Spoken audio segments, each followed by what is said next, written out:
Bom, primeiramente, bom dia a todos, né? Parece que está tudo ok em termos de áudio e vídeo.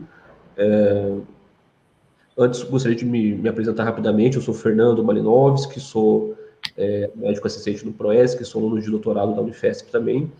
E a gente está aqui hoje em mais uma live do ProESC, que é uma série de lives que a gente começou aí desde o começo da pandemia, para tentar se aproximar um pouco mais dos pacientes, dos familiares, dos outros profissionais e da comunidade em geral. Hoje a gente está aqui com o professor Dr. Tiago Fidalgo, que é da casa, né, um convidado especial, mas que é da casa. Professor Tiago Fidalgo, bom dia. Pode se apresentar para a gente um pouquinho? Bom dia, Fernando. Queria, em primeiro lugar, agradecer o seu convite, o convite do Ari e de toda a equipe do ProESC para participar. Meu nome é Tiago, eu sou professor do Departamento de Psiquiatria aqui da Unifesp, e a minha área de pesquisa e de atuação é principalmente a dependência química, então eu trabalho muito com álcool e drogas. E acho que é um pouco sobre isso que a gente vai conversar hoje. Exatamente, né? Então o tema de hoje é uso de drogas e transtornos psicóticos, né? Uso de drogas já é tradicionalmente um tema polêmico, digamos assim, né, professor Tiago, que levanta muito interesse. E quando a gente adiciona ainda a questão da psicose, eu acho que adiciona mais uma camada de complexidade ao tema, né? E como o pessoal que me acompanha nas nossas lives desde o começo é muito diverso, eu acho que a gente pode começar a nossa conversa do básico, né? Eu gostaria de saber como que o senhor definiria o uso de drogas, dependência química, abuso de substâncias. É tudo a mesma coisa ou tem nuances entre essas definições? Então, essa é uma pergunta que é uma pergunta básica para a gente poder começar a conversar, mas que é uma pergunta extremamente complexa de responder, porque a gente não tem necessariamente definições muito claras e os limites, às vezes, eles são um pouco borrados. Então, assim, acho que, em primeiro lugar, uma definição de droga que é particularmente útil da gente usar é de que é qualquer substância externa ao nosso corpo que a gente consome e que age no nosso cérebro gerando algum prazer. Ela age na região do cérebro que a gente chama do sistema de recompensa. Então, quando essa substância de fora entra no organismo, age no sistema de recompensa e causa prazer, a gente pode dizer que a gente está falando de uma droga. E aí, essa definição ela é bastante ampla, ela tem uma série de problemas, mas, por outro lado, por ser ampla, ela lembra a gente de que várias substâncias do nosso dia a dia podem ser droga. Então, por exemplo, o crack é uma substância que vem de fora do corpo, age no cérebro e causa prazer, uma droga. Mas isso acontece também com a cocaína, com a maconha, com o álcool, com o cigarro, com o café, com o chocolate. Então, muitas substâncias podem entrar nessa definição de droga. E aí, só por essa definição e só por esse leque tão grande de exemplos que eu dei, dá para ver que existem nuances, né? Nem todo mundo que come chocolate se torna dependente de chocolate. E isso vale para a enorme maioria das substâncias. Então, de forma geral, pensando na população geral, a gente pode ter um uso que não traz nenhum tipo de problema, que é o uso que grande parte da população faz do álcool, por exemplo. Então, a pessoa bebe um pouco de vez em quando, bebe num evento especial, e não tem nenhum tipo de problema por isso. E aí a gente pode começar numa gradação de problemas. Então, a pessoa beber com muita frequência, beber em grandes quantidades, começar a faltar no trabalho, perder aula, ter prejuízo na vida familiar.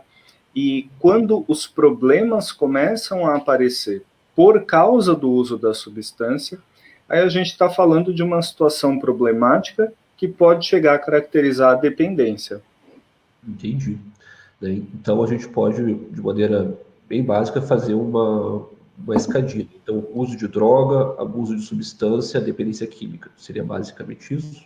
Mais ou menos isso. O Mais ou termo menos. abuso, ele acabou saindo das classificações psiquiátricas, justamente para que não ficasse a impressão de que o abuso ele é menos grave do que a dependência. Hoje, o termo que a gente usa é dependência leve, moderada e grave. Então, Entendi. o que antes a gente chamava de abuso, ficaria ali entre a dependência leve e a moderada, Perfeito. justamente para deixar clara essa ideia de gradiente, né? De que você está num leque que pode te gerar mais ou menos problema. Perfeito. E indo para o nosso tema principal, né, então, que são transtornos psicóticos e uso de drogas, qual a relação entre elas? É uma pergunta simples, mas o que eu imagino ser muito complexa, né, doutor? Psicose e esquizofrenia pode ser causada pelo uso de drogas? De novo, exatamente, mais uma pergunta simples de resposta muito complexa. Para uma substância, como eu falei, agir no sistema de recompensa e gerar prazer, ela faz isso através do aumento da liberação de dopamina. E a alteração essencial da esquizofrenia também é um aumento da liberação de dopamina. A alteração essencial da psicose, de forma mais ampla, né? E então é muito comum que os pacientes que fazem uso de drogas que têm um potencial de liberar muita dopamina, que eles experimentem sintomas psicóticos. Então, durante o período de intoxicação, durante aquela fase aguda em que a droga está fazendo efeito no cérebro, que eles apresentem sintomas de psicose, por exemplo, de ouvir vozes, se sentirem perseguidos, observados. Como é um comportamento, na maioria das vezes, ilícito, é comum que a pessoa fique com muito medo da polícia, acho que os carros na rua são policiais disfarçados. Essas são alterações bem comuns da fase aguda, do efeito da substância. É o que as pessoas chamam corriqueiramente de ficar na noia. Mas dependendo do uso, dependendo de uma vulnerabilidade individual, esse uso, esse estado agudo de psicose, que na maioria dos casos passa depois que passa o efeito da substância, ele pode se perpetuar. E aí ele pode haver o desenvolvimento de quadros mais crônicos, como, por exemplo, a esquizofrenia. A gente sabe que isso precisa estar associado a uma vulnerabilidade. Então, por exemplo, a grande questão da maconha causar ou não esquizofrenia, que é um ponto de super debate, né? Se a pessoa tem uma determinada alteração genética e ela fuma maconha, especialmente antes dos 15 anos, a chance dessa combinação maconha, genética, de levar a um quadro de esquizofrenia é muito maior do que se uma pessoa que não tem essa alteração genética fumasse. Então, o grande ponto é essa combinação. Né, se você tem uma vulnerabilidade ou não para desenvolver esquizofrenia, que pode se manifestar a partir do uso de uma substância. Legal. E como separar, né, o sintoma pelo uso da substância, a noia, como o doutor falou, do quadro de psicose? Né? Como que a gente sabe se é um quadro de psicose não, um quadro de esquizofrenia ou outro transtorno psicótico propriamente dito? Né? Como é que a gente faz essa diferenciação? Então, na verdade, a gente não faz. Acho que esse é um grande desafio que a gente enfrenta hoje. A gente não sabe, quando tem um paciente com um quadro de psicose aguda, né, ele está psicótico naquele momento, não existe nada que dê pistas para a gente se aquela psicose é relacionada ao uso de substâncias e vai passar, ou se é um quadro crônico que vai evoluir, por exemplo, para esquizofrenia. Então, já investigaram muitas características da psicose, o conteúdo do delírio, o conteúdo das vozes, se tem vozes com essas características ou com aquelas, e a gente não consegue estabelecer uma boa caracterização. Então, frente a um quadro psicótico que foi gerado por uma substância, a gente precisa aguardar a evolução, a gente precisa fazer o acompanhamento para ver se isso vai passar, se era resultado do efeito agudo, ou se isso vai se perpetuar e caracterizar um quadro crônico. Então, o paciente tem que ficar um período abstinente, sem usar drogas, para a gente conseguir ter uma pista mais clara em relação à origem do sintoma, é isso, né? Exato, acho que esse é o grande desafio quando a gente pensa na questão da psicose com o uso de substâncias, que a gente idealmente precisaria de um período de abstinência. A maioria dos estudos fala num período de pelo menos 6 meses abstinente. Só que essa é uma grande dificuldade. A gente sabe que para muitas pessoas que têm problema com o uso de substâncias, ficar abstinente, especialmente por um tempo prolongado de 6 meses, é uma dificuldade bastante grande.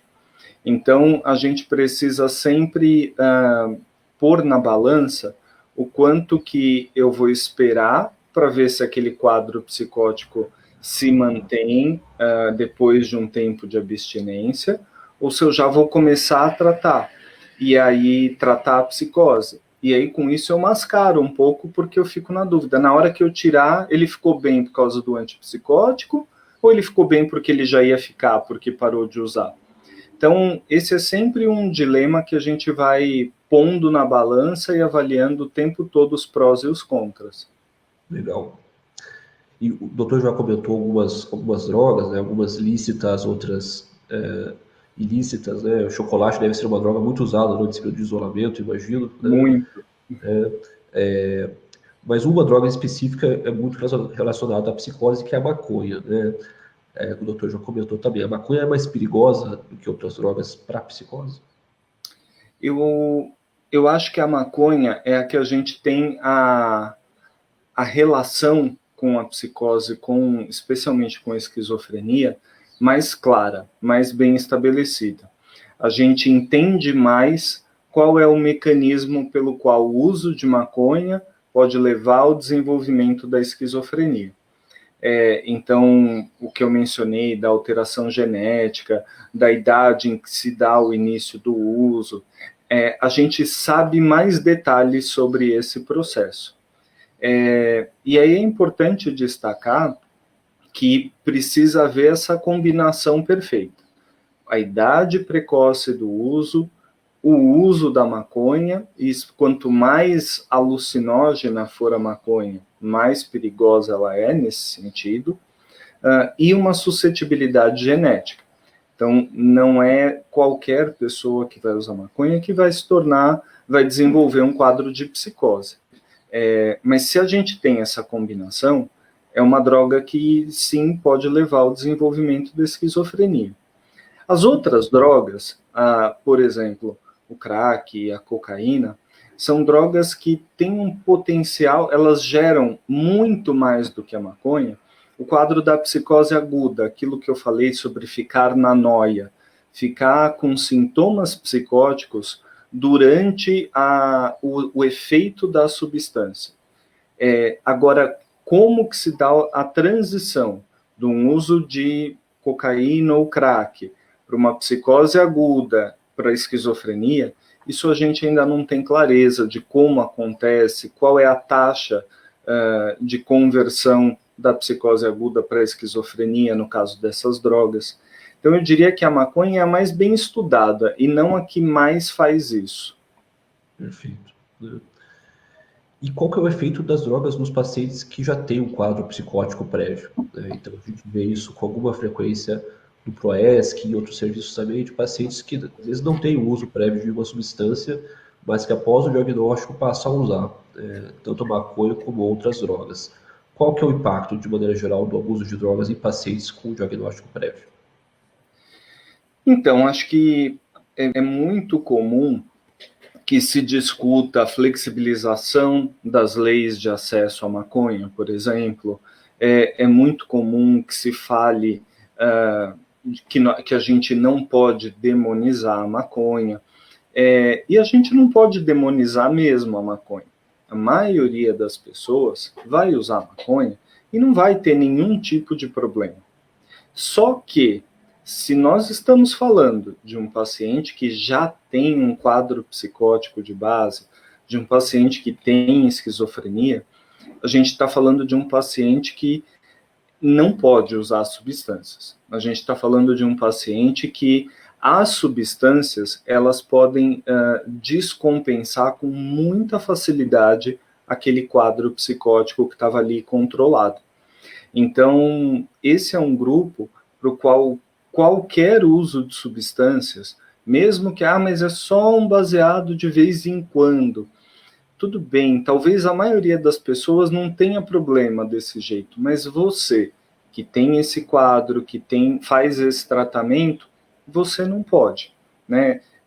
A maioria das pessoas pode comer chocolate sem nenhum grande problema, mas se você tem diabetes, você não vai poder comer chocolate. Então, é um pouco essa relação. O risco de descompensar o quadro de base, ele é muito grande. Entendi. E aí a gente tem as drogas que mais são acessíveis no dia a dia, que são as lícitas, né, doutor Thiago? Então, eu acho que para os pacientes com diagnóstico de esquizofrenia e transtornos parecidos, a gente vê muito uso de tabaco, cafeína é muito frequente também, álcool, né? Qual é o papel dessas drogas lícitas também no quadro psicótico? Em relação ao tabaco, isso é bem interessante porque o tabaco, a nicotina, eles interagem com as medicações antipsicóticas. Então, quando você fuma, você acelera a degradação do antipsicótico no corpo. Então, é como se você passasse a tomar menos antipsicótico.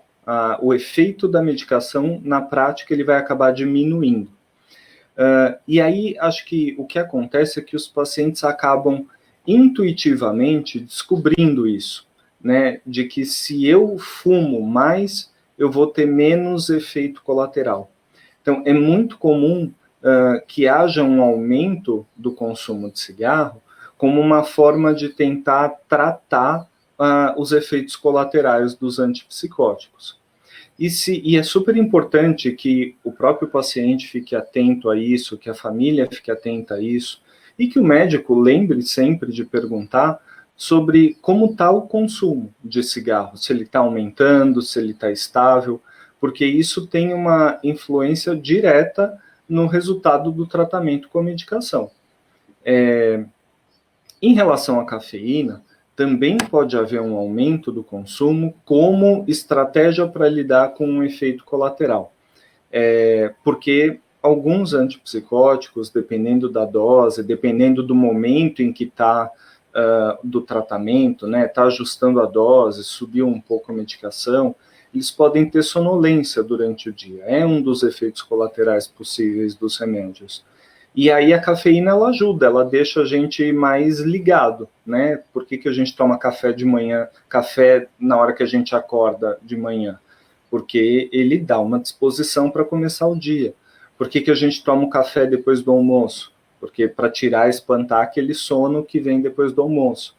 Então, pode haver esse aumento do consumo como forma de lidar com esse efeito colateral. O problema é se a gente tem um aumento muito grande do consumo. Então, se você passa com a cafeína é uma substância estimulante. E se você passa a beber grandes quantidades de cafeína, ingerir grandes quantidades de cafeína, você pode ter um efeito que vai gerar alguma descompensação. Não que vai gerar um quadro psicótico, mas ele pode aumentar a sua ansiedade, te deixar um pouco mais pilhado, e aí como você está com o seu cérebro mais estimulado, você acaba facilitando que sintomas psicóticos que talvez estivessem ali meio quietinhos, apareçam. E o álcool, eu acho que de todas as substâncias, pensando de forma geral não pensando especificamente nos portadores de esquizofrenia. O álcool é a droga que mais me preocupa, justamente porque é uma droga que a gente não encara muitas vezes como droga, a gente tem uma dificuldade de entender que o álcool também é uma droga, e porque é uma droga um pouco traiçoeira. Você começa bebendo e aquilo é socialmente aceito. E o álcool leva muito tempo para que a dependência dele se instale. E quando ela se instala, você já está bebendo numa grande quantidade, um monte de problemas clínicos já podem ter aparecido. Então é uma droga que eu acho que, independente de ser portador ou não de esquizofrenia, é uma droga para a gente tomar cuidado. É uma droga que a gente não pode subestimar o risco do álcool, porque é uma droga lícita. E em relação a alguns comentários, em relação ao tabaco, talvez o risco principal seja com a clozapina, né, doutor Thiago? Eu estou vendo aqui vários familiares participando da live, e a gente sabe que a clozapina a gente reserva geralmente para alguns casos mais complicados, mais resistentes ao tratamento, e o uso do tabaco baixa ali até 30% da dose da clozapina, dose sérica, né? Então, é para se prestar bastante atenção, especialmente se o paciente faz uso da clozapina, né? E eu gostaria de perguntar, a gente está nesse período de isolamento social, de restrições, o abuso de substâncias nesse período aumenta, do álcool mesmo, da cafeína ou de outras drogas, aumenta durante essa fase? Só antes de te responder isso, Fernando, eu vi que alguém perguntou sobre energético, e o consumo de energético, ele tem dois problemas. Em primeiro lugar, o energético ele tem uma dose importante de cafeína, né? Então, tudo que eu falei para cafeína, para o café, vale para o energético também, vale para o pó de guaraná. Então, são todas substâncias que têm esse efeito estimulante. Além disso, o energético tem um problema adicional quando ele é usado junto com o álcool, e essa mistura álcool com energético, ela está cada vez mais comum nas baladas, né? Porque o álcool ele é um depressor do nosso sistema nervoso, então ele te puxa um pouco para baixo.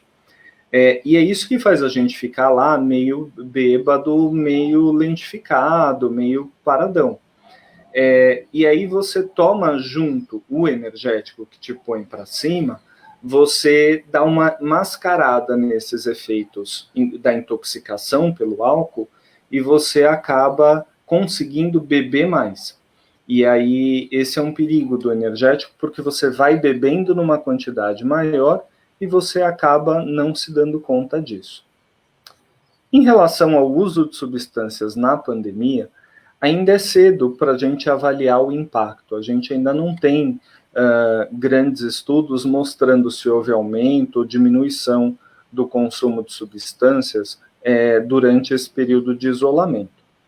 O que a gente sabe é que, frente a grandes catástrofes, grandes desastres, os transtornos mentais ou sintomas psiquiátricos, eles tendem a aparecer no médio e no longo prazo. Então, em geral, de 6 a 12 meses depois do evento, que você consegue avaliar o real impacto que ele teve na saúde mental da população. E não só foi assim para os grandes desastres naturais, para as grandes catástrofes, e foi assim também nas duas pandemias anteriores que o mundo viveu, que não chegaram de forma importante aqui no Brasil, mas a SARS e a MERS foram duas pandemias em que a gente observou esse aumento de transtornos mentais, de sintomas psiquiátricos no médio e longo prazo. Então, provavelmente, a gente ainda vai observar a experiência diz que ainda vai haver um crescimento mais importante do uso de substâncias. Os estudos falam que em torno de 50% das pessoas vai aumentar o uso de substâncias 6 meses depois de um evento catastrófico, né? Então, se esse aumento ele ainda não aconteceu e se não deu para perceber em nível populacional, a chance de que ele aconteça ela é alta. E como a família pode lidar com isso em casa, né? Porque eu imagino que essa orientação valeria não só para pacientes com esquizofrenia, mas usuários de substâncias em geral, né? Como lidar com essa ansiedade do paciente em casa, com essa dificuldade em lidar com o estresse, com a adversidade de maneira geral. Quais recomendações o doutor daria? Eu acho que essa recomendação ela vale para pessoas com esquizofrenia, para pessoas que têm um problema com o uso de substâncias que não tenham esquizofrenia, mas ela vale para qualquer pessoa. Então, como eu falei, metade das pessoas vão aumentar o seu consumo. E aí aumentar o consumo pode ser muito variado. Se você não bebia nada, você pode passar a beber uma taça de vinho, por exemplo, porque está ansioso lá no final do dia com as notícias e o número de mortes. Então, uma taça de vinho, para algumas pessoas, pode ser uma quantidade tranquila, pode ser um hábito. Mas se você não bebia nada, a gente está falando de um aumento de consumo. Então, acho que ficar atento para observar como está o seu consumo vale para qualquer pessoa, independente de ter ou não um transtorno mental, ter ou não um quadro de dependência. E aí a gente tem um estudo bem interessante que eu sempre gosto de mencionar e acho que nesse momento de distanciamento social, de isolamento, ele faz muito sentido. É o estudo da Ratolândia. Se as pessoas digitarem no Google Ratolândia, história em quadrinhos, vai aparecer um site com o estudo transformado numa história em quadrinhos super bonitinha. Vale a pena olhar com calma, é bem legal a historinha que montaram. Mas o que foi esse estudo da Ratolândia? Os pesquisadores pegaram um grupo de ratos e colocaram numa gaiolinha de 20 por 20 centímetros. O rato mal conseguia dar a volta em torno dele mesmo. Na luz do laboratório, fechado no laboratório, com acesso a água, comida e uma mistura de água com morfina, que é um opioide, uma substância que tem potencial de abuso, é um parente da heroína, né? E pegaram um outro grupo de ratos e colocaram num campo aberto, um espaço grande, amplo, exposto à luz natural, com o ciclo de dia e noite. Vários ratos juntos que podiam socializar, interagir, e várias diversões para ratos. Então, laguinho, brinquedinho para o rato correr, muitas coisas para os ratos fazer. E também acesso livre à água, comida e essa mistura de água com morfina. E o que os pesquisadores observaram é que os ratos isolados, os ratos sem divertimento, os ratos sem fontes de prazer, eles usaram muito mais a água com morfina. Então, acho que esse estudo com o rato, com os ratinhos, né, claro que o ser humano é 1000 vezes mais complexo do que um ratinho, mas eu acho que ele traz de um jeito muito claro a importância de você ter um ambiente em que você interaja com as pessoas, em que você tenha várias fontes de lazer. Algo que está muito prejudicado na pandemia e nesse período de isolamento. Então, isso reforça que sim, estamos num período de risco. E aí eu acho que todo tipo de interação que a gente possa ter nesse momento, ele é muito válido.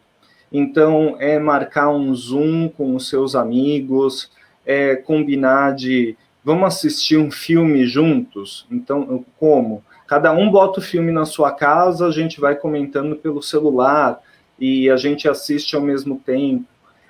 Qualquer tipo de interação social, ela pode ter um impacto muito grande em ajudar a gente a não recorrer à substância para lidar com as angústias que o isolamento social traz. E ter fontes de prazer. Então, e aí acho que entra um processo de se reinventar mesmo. Se você gostava de fazer, sei lá, caminhada ao ar livre, de jogar futebol com seus amigos, não vai dar. A gente vai ter que descobrir prazeres que estejam acessíveis em casa. Então, ler um livro, é montar quebra-cabeça, é fazer jardinagem, é adotar um cachorrinho, é obter outras fontes de prazer e de distração.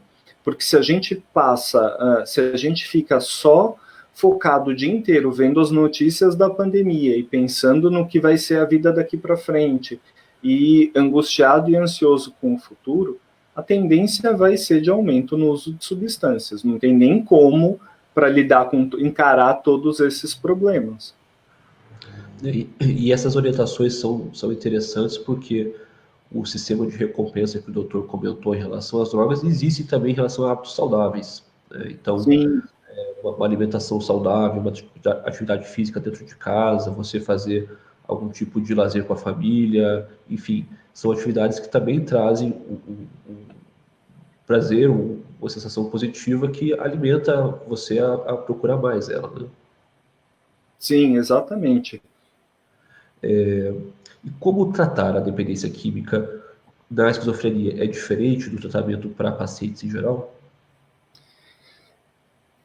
Eu acho que a diferença principal, ela está no fato de que a gente vai precisar trabalhar pelo não uso da substância. Então, quando a gente está frente a um paciente que tem um problema pelo uso de substâncias, a gente pode trabalhar estratégias para diminuir o consumo, para fazer com que esse consumo gere menos problemas, traga menos consequências negativas. A gente pode fazer um tratamento que tenha outros desfechos, outros objetivos, além da abstinência. Quando a gente está falando de um paciente que tem um quadro de um transtorno mental crônico, como a esquizofrenia, a gente precisa trabalhar muito para que a gente consiga chegar, pelo menos, na abstinência das substâncias que tem mais chance de gerar os sintomas psicóticos. Então, pelo menos, por exemplo, a maconha, especialmente se ela tem muito THC, é uma substância que a gente vai ter que trabalhar junto com o paciente para não ser usada, a cocaína, o crack. Então, é um tratamento que vai ter que ter isso muito mais na pauta, no dia a dia do manejo. Mas o tratamento, ele tem vários pontos em comum. Então, a dependência química, a gente consegue tratar, a gente consegue ajudar no tratamento com algumas medicações. A gente precisa, na dependência química, assim como na esquizofrenia, de um tratamento em equipe. Então, a gente vai precisar de um apoio psicológico, de intervenções em terapia ocupacional, do apoio de um enfermeiro, de um assistente social, atendimentos individuais, muitas vezes atendimentos em grupo. Então, a gente vai precisar montar essa rede de atendimento que a gente já monta para o paciente com dependência química, a gente já monta para o paciente com esquizofrenia, e a gente vai fazer isso de forma combinada, lidando com as duas questões. Perfeito. É interessante esse diálogo com a equipe multidisciplinar, né, que é algo que o PROESC faz, algo que o PROAD faz também, né? Como que a gente pode orientar as famílias em relação ao acompanhamento multiprofissional, né? Quais profissionais podem estar envolvidos, qual a função de cada um deles? Fala um pouquinho para a gente. Acho que eu sempre digo que a equipe multiprofissional, ela não é sinônimo de ter um monte de gente aglomerada em cima olhando para o paciente. Então, a gente precisa, de fato, construir uma equipe, um grupo de profissionais com formações diferentes, com bases diferentes, que olhem para a mesma pessoa e que troquem entre si para que haja uma visão alinhada, né? Então, você pode ter uma equipe multiprofissional, com vários profissionais lá super capacitados. Se eles não conversam, isso pode ser até contraproducente, ao invés de ajudar o paciente. Então, acho que, em primeiro lugar, é isso. A equipe, ela precisa, de fato, trabalhar como equipe, o que, muitas vezes, é um grande desafio, tanto para as famílias de organizarem isso, quanto para nós, profissionais, nos organizarmos em equipes. E aí a gente pode ter uma equipe muito diversa. Então, eu citei psiquiatra, psicólogo, terapeuta ocupacional, enfermeiro, assistente social.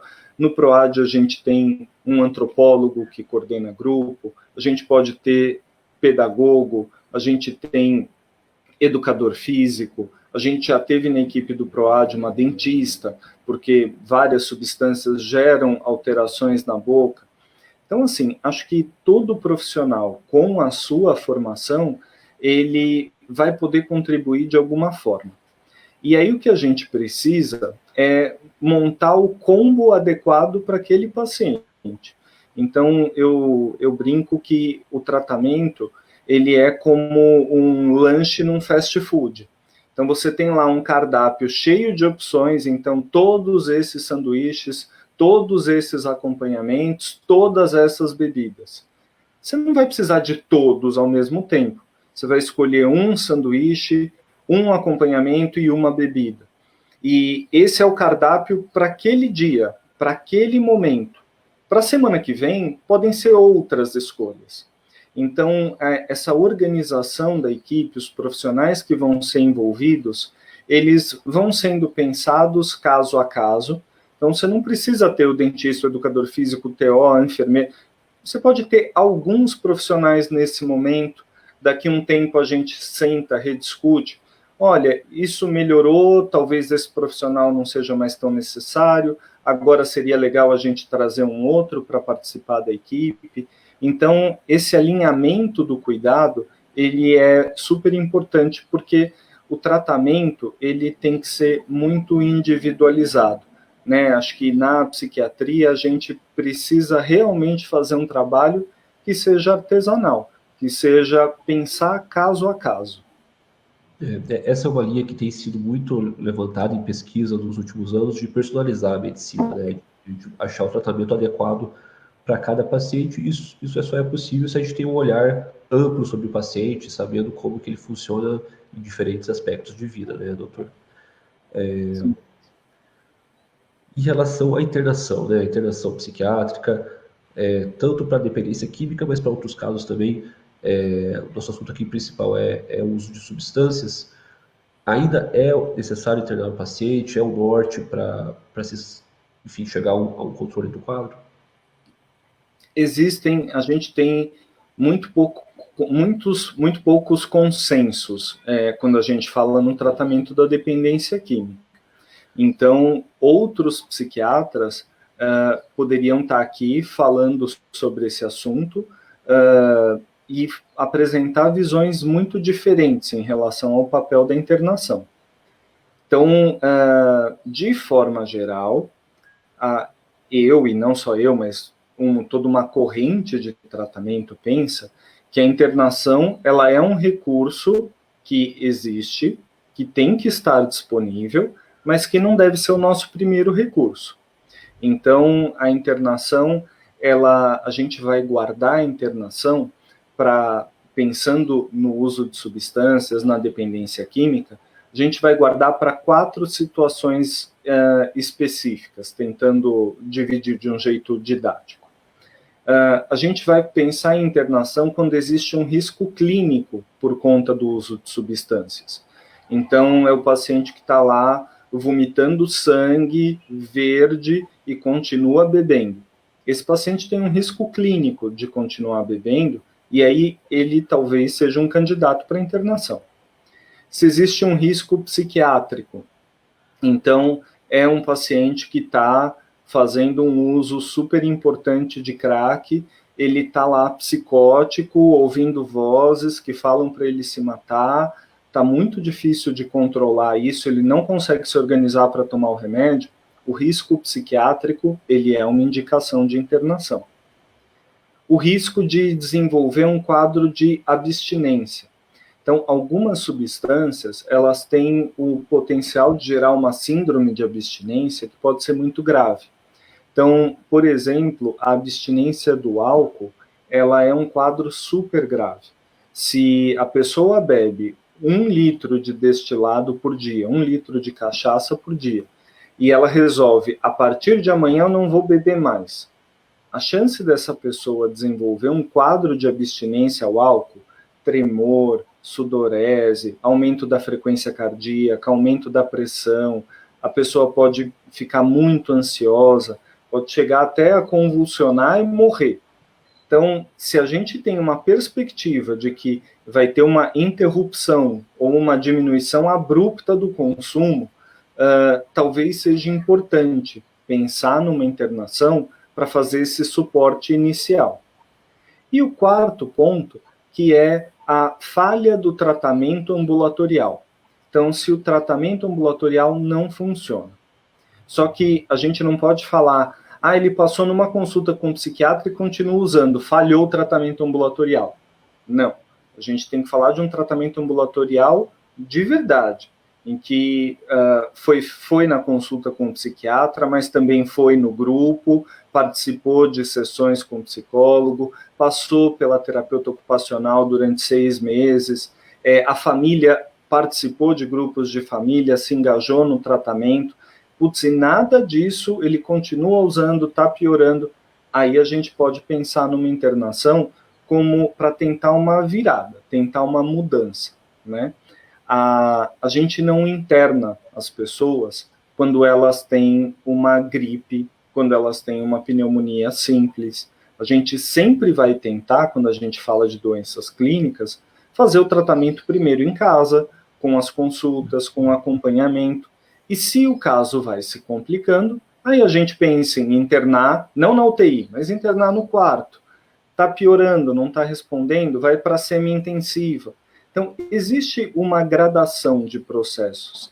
E a mesma coisa cabe para a psiquiatria. E acho que uma coisa que é importante é que a gente, quando fala do tratamento da dependência, a gente fala muito de ressocialização. A gente fala muito de ter, construir novos laços, construir novos vínculos, descobrir outras fontes de prazer que não sejam a substância. E por tudo isso, a gente tende a priorizar uma internação de curto prazo. Então, uma internação que dure 2 semanas até 6 semanas, dando, claro que cada caso é um caso, mas estou falando o que é curto prazo quando a gente pensa em dependência química, em psiquiatria.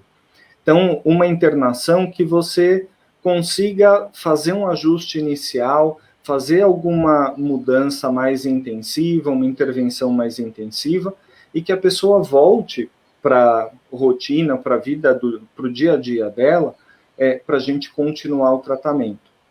Eu sempre digo que ficar sem usar substâncias dentro da internação, dentro do hospital, dentro da clínica, é muito fácil. A substância não está lá dentro. Você não está passando todo dia na porta do bar que tem na esquina da sua casa, você não está discutindo com o seu chefe, você não está brigando com a sua esposa, você está num ambiente protegido sem droga.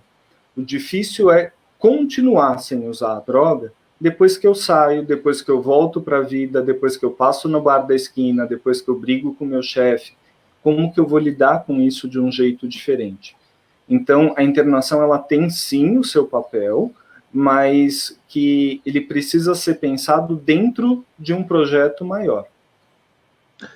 E a partir desse gancho, o objetivo aqui, claro, não é politizar a conversa, mas eu não consigo não perguntar sobre comunidades terapêuticas, né? Porque tem sido a ferramenta promovida como a principal, talvez, pelo Ministério da Saúde para tratamento desses pacientes. Qual que é o papel dessas instituições na visão do senhor? Hoje, as comunidades terapêuticas, elas são uma parte importante da política nacional sobre drogas. Então, elas são um recurso que sempre esteve disponível, mas que acho que nos últimos 2 anos, 1 ano e meio, elas ganharam mais destaque no papel no tratamento da dependência química. E aí acho que a gente, quando fala comunidades terapêuticas, a gente está falando de um universo extremamente diverso.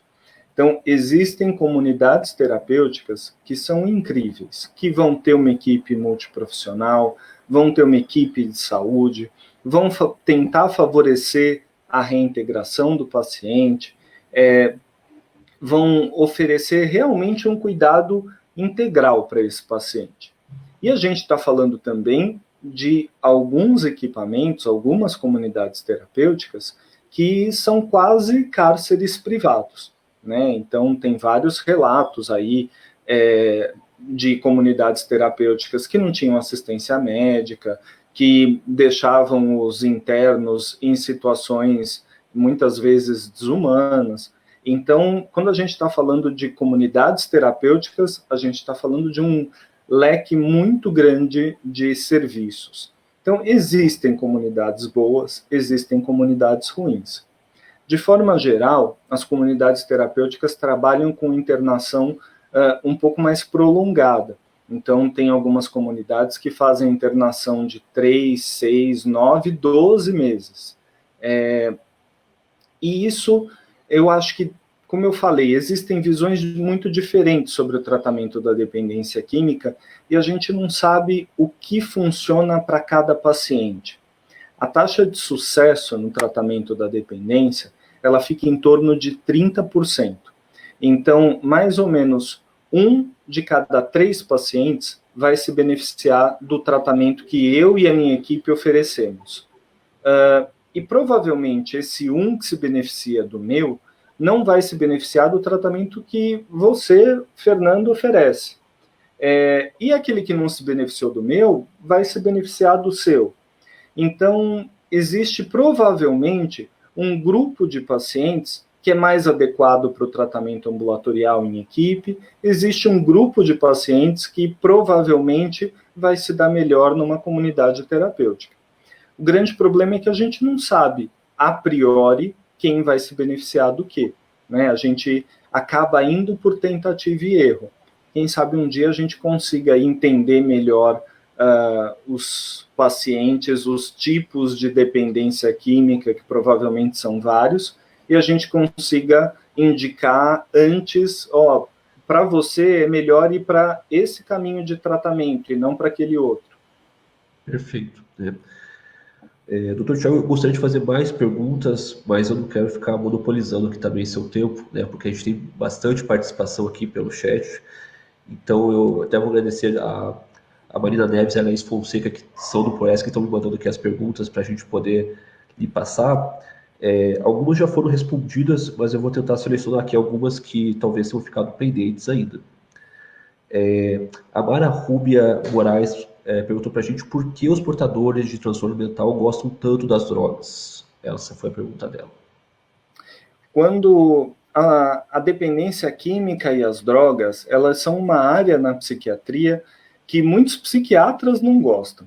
E eu sempre digo para os residentes que passam comigo que se você é psiquiatra, você vai ter que lidar com o uso de substâncias, porque todo mundo, muitos pacientes que têm um transtorno mental fazem uso de substâncias e muitos pacientes que fazem uso de substâncias têm um transtorno mental. As duas coisas, elas andam muito juntas. E a gente não tem exatamente, a gente não sabe exatamente qual é a explicação para isso. E por quê? Porque quando, de novo, entra no pacote generalização.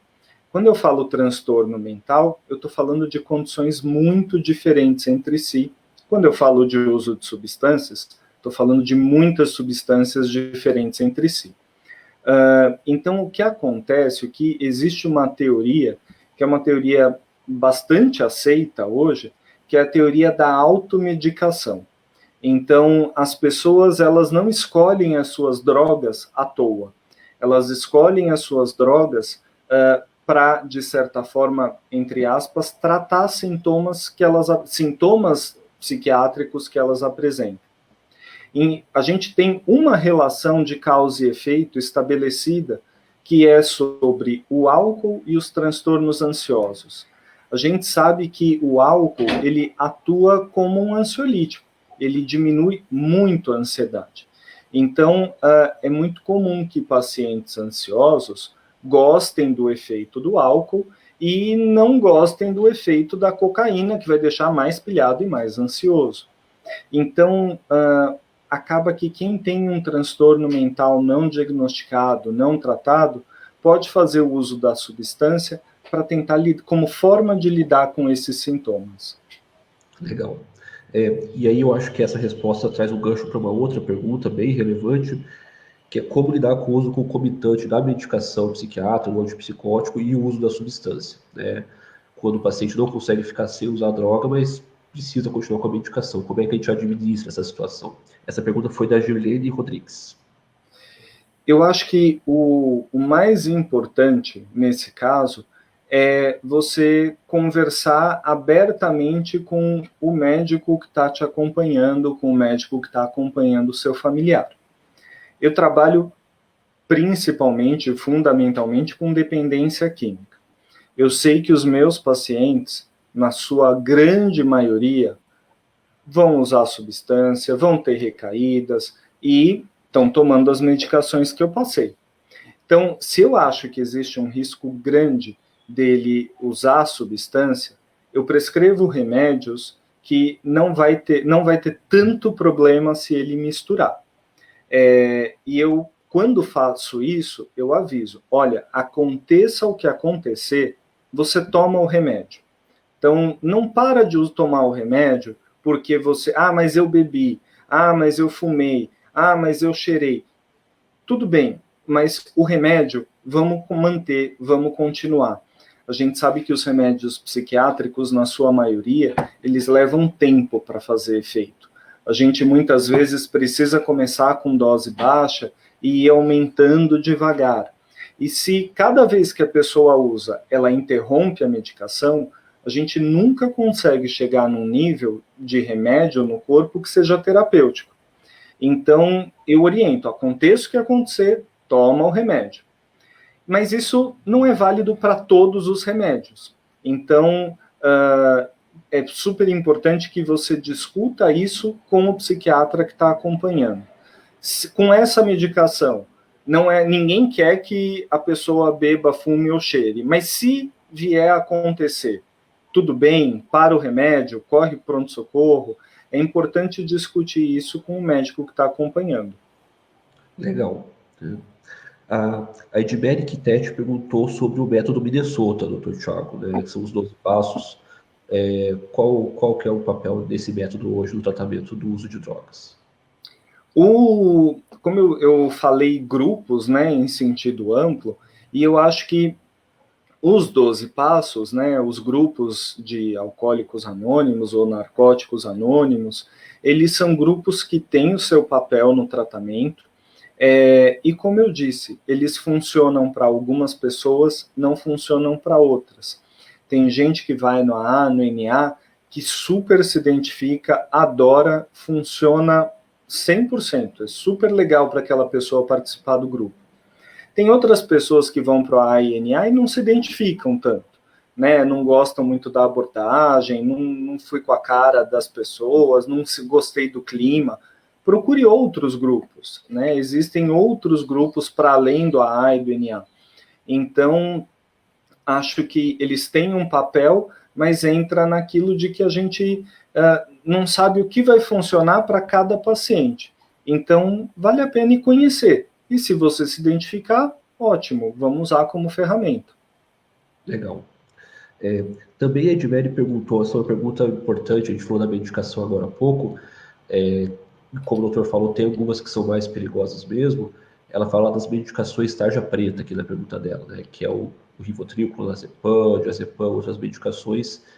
E realmente, né, a interação dessas medicações com o álcool, por exemplo, é muito perigoso, né, doutor? Uhum. Acho que quando a gente fala dos remédios faixa preta, eu vou aproveitar a pergunta e fazer um outro gancho. A gente tem os remédios faixa preta para dormir, né, que são os benzodiazepínicos, que entram o clonazepam, diazepam, bromazepam. E esses remédios, eles de fato têm uma interação com álcool que não é muito legal, né? Eles são o álcool, como eu disse, ele é um depressor do sistema nervoso central. Então ele faz com que seu cérebro funcione para menos. E os remédios faixa preta para dormir também são depressores do sistema nervoso central, também fazem seu cérebro funcionar para menos. Se você combina os dois, você pode puxar o seu cérebro para menos demais. Então ele pode ficar muito lentificado e isso pode trazer uma série de problemas. Mas existe um segundo grupo de remédios faixa preta, que são os psicoestimulantes. Por exemplo, o metilfenidato, a lisdexanfetamina, que são a Ritalina, o Venvance, o Concerta, que são remédios que também são faixa preta e que podem causar uma agitação, uma aceleração muito importante para algumas pessoas. E aí, o que esses remédios que têm ações tão diferentes têm em comum? A faixa preta, porque ambos têm o potencial de causar dependência. Então, não é porque são remédios que eles não têm nenhum tipo de consequência, que eles não possam gerar dependência. Esses remédios, eles têm que ter um cuidado especial no uso e eles têm que ser usados absolutamente de acordo com a prescrição médica. Legal.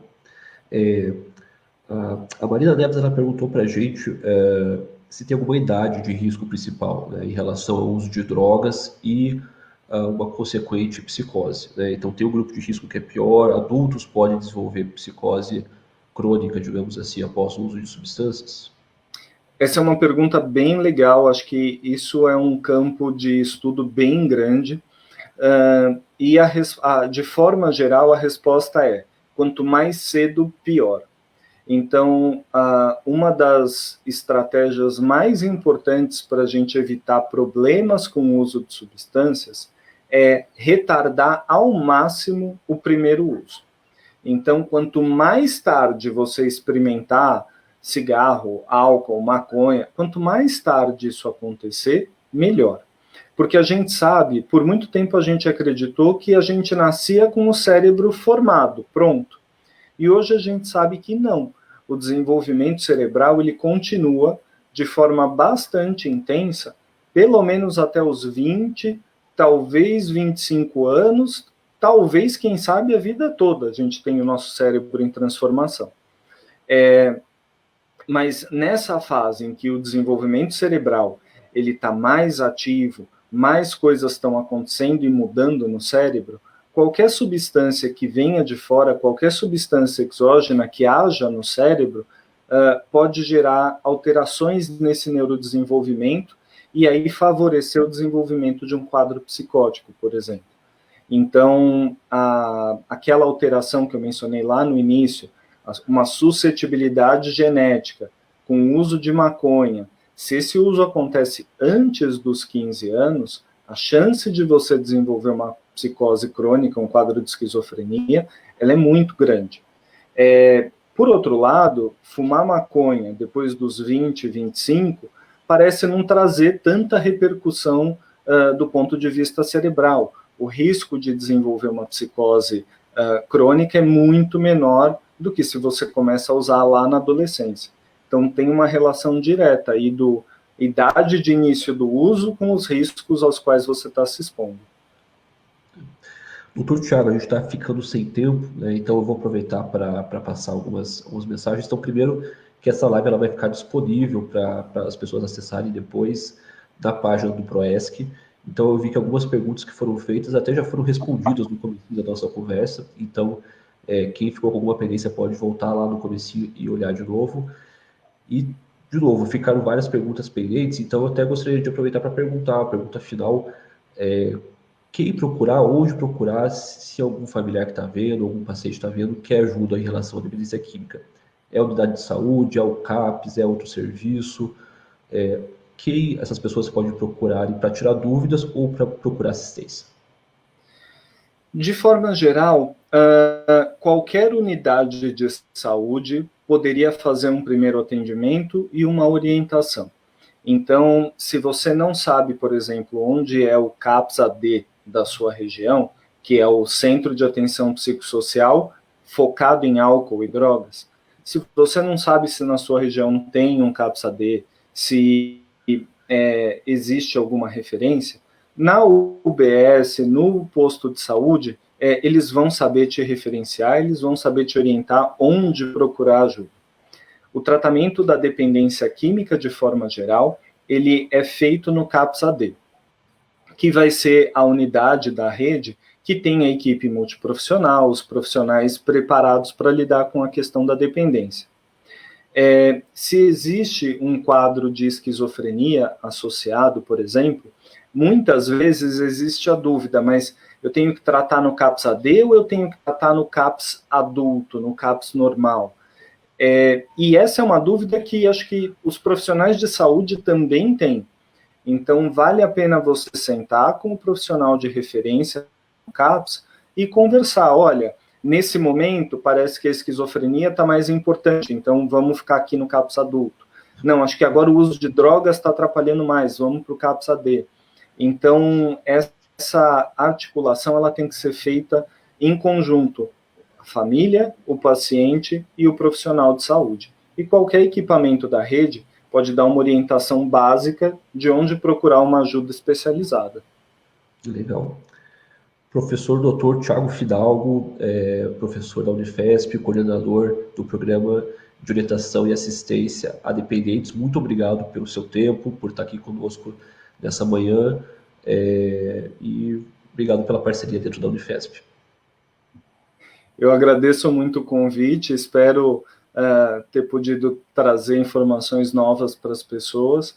Eu fico à disposição para tirar dúvidas, se alguém quiser me escrever depois, fiquem à vontade, a gente tenta dar seguimento a essa conversa. Legal. Então é isso, gente. Obrigado por acompanhar aqui a live do Proesc. Como eu falei, ela fica disponível na página do Proesc no Facebook para quem quiser assistir depois. E até a próxima.